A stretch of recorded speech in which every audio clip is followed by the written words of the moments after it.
नमस्कार दोस्तों, जय श्री श्याम। तो सीए फाउंडेशन के सभी विद्यार्थियों का एक ही प्रश्न है, क्या एग्ज़ाम पोस्टपोन होंगे? बस एक ही क्वेश्चन उनके मन में आ रहा है, क्या हमारे भी एग्ज़ाम पोस्टपोन होंगे? अब एक बात बताओ, आपके एग्ज़ाम है 15 मई को, ठीक है, आज आप बैठे हो 9 मई को। अभी क्या सिचुएशन होती है, अभी थोड़ा सा 1-2 दिन मेरे को लगता है ऐसे ही वेट करेगा और 11 या 12 मई तक भी ऐसी ही परिस्थिति रहती है, तब जाकर के मुझे लगता है आईसीएआई का नोटिफिकेशन आएगा। अभी फ़िलहाल जो है आईसीएआई अगले 1-2 दिन में तो कोई इस पर नोटिफिकेशन नहीं देने वाला आपको। तो अभी आप ये मान के चलिए कि आपके एग्ज़ाम 15 मई से होंगे ही होंगे, ठीक है ना। हाँ, लेकिन ये जो परिस्थितियाँ चल रही हैं, ये अगर 3-4 दिन और कंटिन्यू रहती हैं तो उस केस में हो सकता है कि आईसीएआई में डिसाइड की सीए फाउंडेशन के एग्ज़ाम्स को भी पोस्टपोन कर दिया जाए।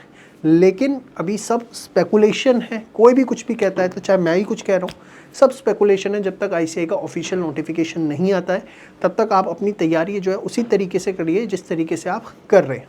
यहाँ पर मैं ख़ास तौर पे बात करना चाहूँगा बच्चों से जो जम्मू कश्मीर, लद्दाख रीजन में, पंजाब में और राजस्थान के बॉर्डर एरियाज़ के अंदर रह रहे हैं। यहाँ पर थोड़ी परिस्थितियाँ सही नहीं हैं।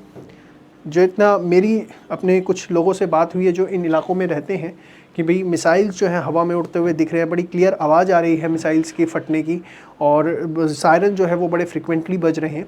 तो मैं मानता हूँ कि ऐसी परिस्थिति के अंदर ऐसे बच्चे जो यहाँ पर पढ़ाई रहते हैं उनके लिए पढ़ाई करने की सिचुएशन नहीं है, टफ़ हो जाती है, ठीक है ना। तो घबराने की ज़रूरत नहीं है, डिप्रेशन में आने की ज़रूरत नहीं है बेटा, बिल्कुल भी डिप्रेशन में आने की ज़रूरत नहीं है। पढ़ पाओ तो बहुत अच्छी बात है, नहीं पढ़ पा रहे हो घबराने की ज़रूरत नहीं है। पोस्टपोन हो गए तो भी ठीक है, नहीं तो हम खुद सितंबर में जाकर दे देंगे अटेम्प्ट, कोई फ़र्क नहीं पड़ता। इस समय सबसे ज़्यादा ज़रूरी है कि जो गवर्नमेंट की एडवाइजरी आ रही है वो आप लोग फॉलो करें। ये मैं उन बच्चों के लिए बात कर रहा हूँ जो इस रीजन के अंदर रह रहे हैं, जो कि सबसे ज़्यादा वॉर अफेक्टेड है, ठीक है ना। तो बिल्कुल भी बच्चे आप घबराओ मत, परेशान मत हो, ठीक है। जो होगा वो बहुत अच्छे के लिए होगा, घबराने वाली बात इसमें कोई भी नहीं है। अगर एग्ज़ाम पोस्टपोन हो जाते हैं तो ठीक है, हम अच्छे से प्रिपरेशन करेंगे।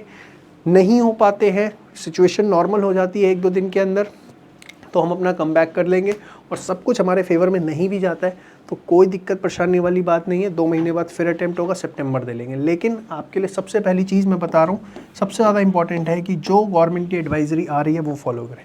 बाकी जो रेस्ट ऑफ द एरियाज़ हैं, चाहे वो साउथ इंडिया है, ईस्ट है, सेंट्रल है, वहाँ पर ऐसा अभी कोई इम्पैक्ट नहीं है, तो वो बच्चे अपनी पढ़ाई पे फुल फोकस करें। वो जो है खामखा की स्पेकुलेशंस के अंदर ना पड़े। आपके पास ऐसी कोई परिस्थिति नहीं है कि आप उसे बहाना बनाएं और अपनी पढ़ाई रोक दें। समझ गए मेरी बात? तो हमें अभी अफवाहों पे भरोसा नहीं करना है, जो ऑथेंटिक न्यूज़ आ रही है उस पर करना है, और अफवाहों के बाज़ार से प्रभावित होकर के ये नहीं सोच लेना है कि एग्ज़ाम पोस्टपोन होगा और पढ़ाई छोड़ देनी है। तो अपनी पढ़ाई को जब तक नोटिफिकेशन नहीं आ जाता, आ गया तो बहुत बढ़िया, नहीं आया तो हम मान के चल रहे हैं भाई हमारा 15 मई को एग्ज़ाम है। ओके, मिलते हैं नेक्स्ट वीडियो में, तब तक के लिए बाय बाय, टेक केयर, जय श्री श्याम।